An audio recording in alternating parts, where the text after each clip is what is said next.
class, we discussed about the treatment of solid waste. Today we are going to discuss about the treatment of liquid waste. In that first one, treatment of waste water or sewage water. It is the process of treating the waste water to protect with the help of microorganisms to protect the environment and the human beings. So this is a wastewater treatment plant. In that, wastewater is passed through the screens and all the solid waste will be removed. It consists of three steps: primary treatment, secondary treatment and tertiary treatment.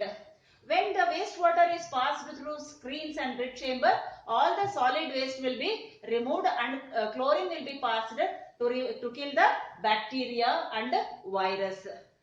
After that, it will be subjected for secondary treatment. Here, the waste is biologically oxidized to kill the harmful organisms, and the sludge settles down in the sedimentation tank, and it is removed through the sludge digester.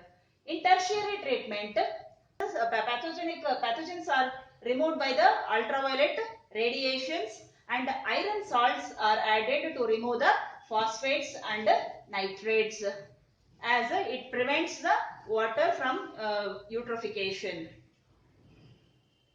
What is the need for recycling of waste water?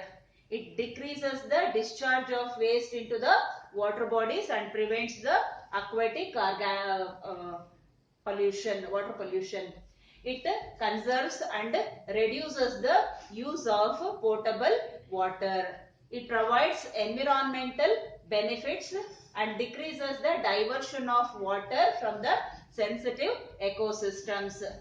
Use of recycled water for non-potable uses reduces the pressure on the potable water. It can be used to create wetlands. It sometimes contains a high level of nitrates and phosphates that may provide fertilizer to the plant. Next treatment, the activated sludge process or treatment.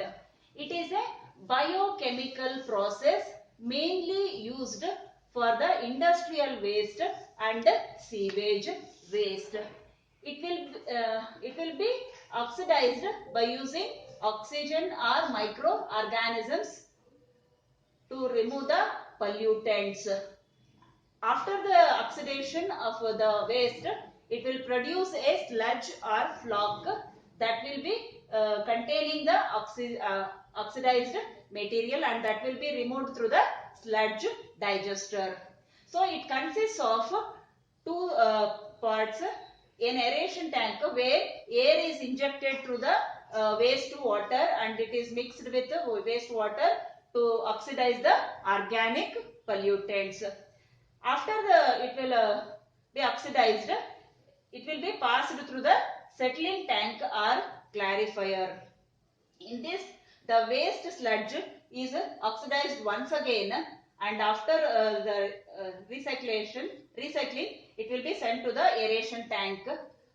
The remaining waste, it will be removed through the ultimate disposal.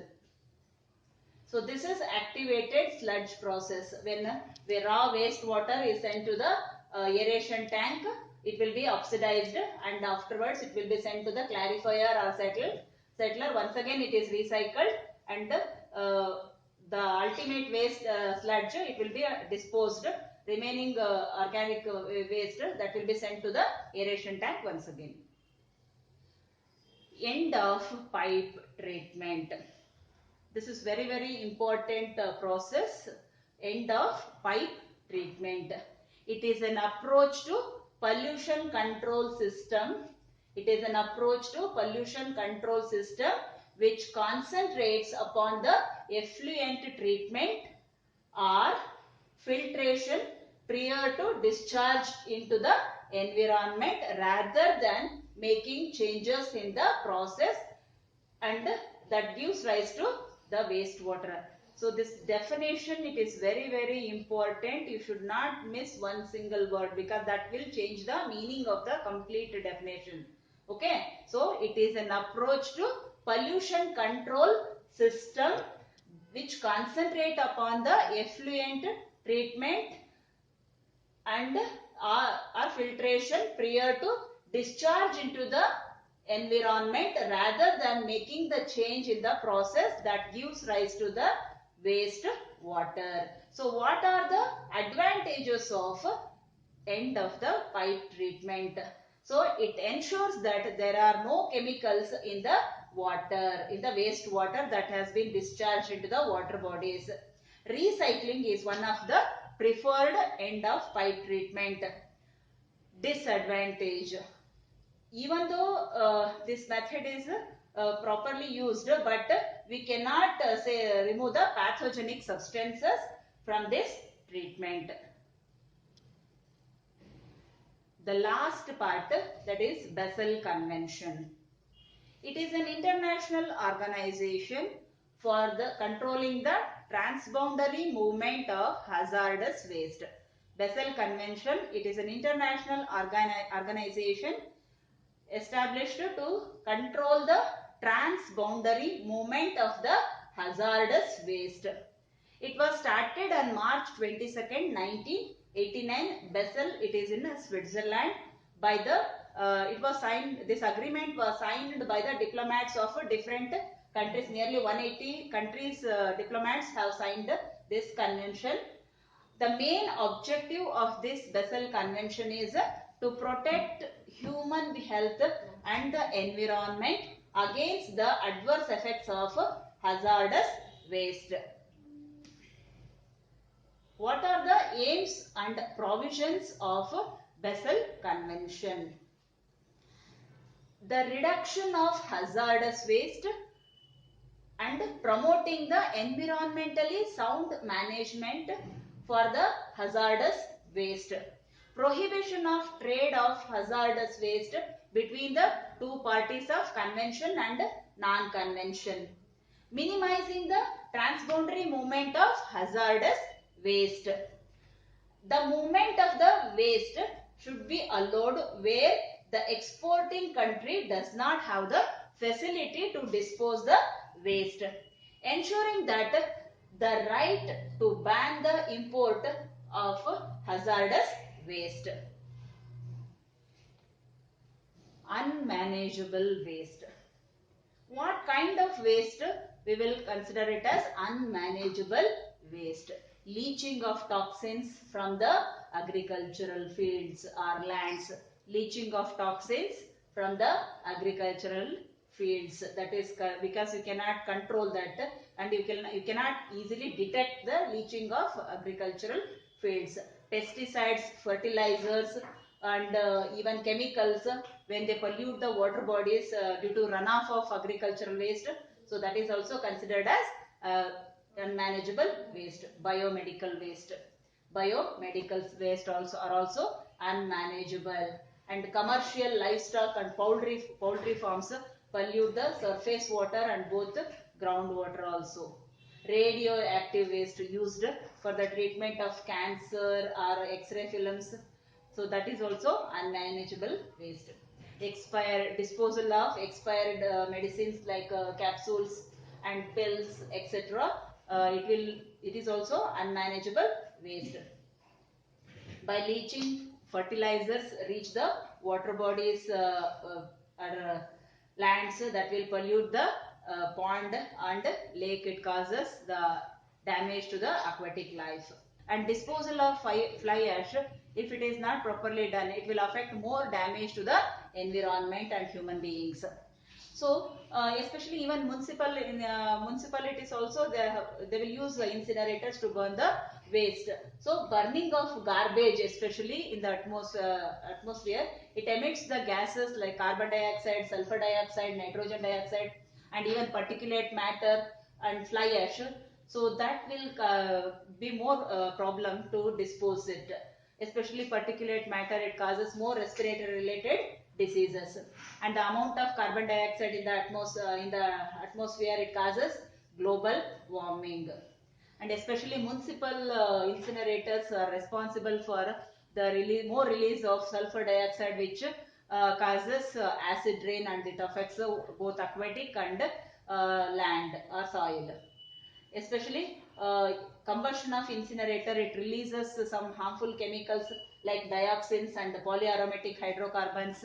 So that will causes serious impacts on the environment.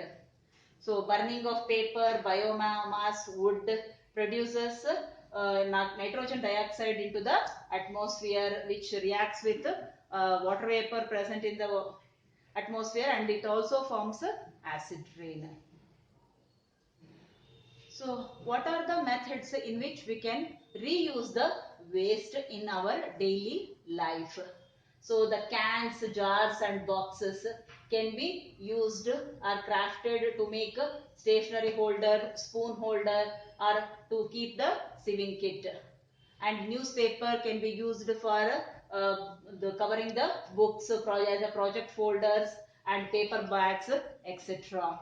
Old cloths can be used for to make mops, dusters, shopping bags, etc. And kitchen waste can be used for making composting. Especially recycling of plastic and newspapers reduces the litter. What are the advantages of biological treatment of wastewater? So activated sludge process, treatment of wastewater, that is biological process only. So what are its advantages? Definitely it is capable of removing nearly 97% of the suspended solids in the wastewater. And also it reduces the nitrates and phosphates and prevents eutrophication of water. It is cost effective method. It is also eco-friendly method as it does not release any harmful gases. It reduces the load of waste. Biological nitrification without adding chemicals. 3 R's. Reduce, reuse and recycle. 3 R's means reduce, reuse and recycle. These 3 R's are very important in the disposal of waste and also in reducing the impacts of waste on the environment. What is the need of these 3 R's? Definitely it helps in conserving the resources. It reduces the burden on the disposal of waste. It saves energy and time. It protects the environment from the harmful impacts of the waste. Recycling of wastewater especially, it reduces the pressure on the potable water. By this, we come to the end of waste generation and management. In the next class, we will continue with the 4th lesson. Thank you.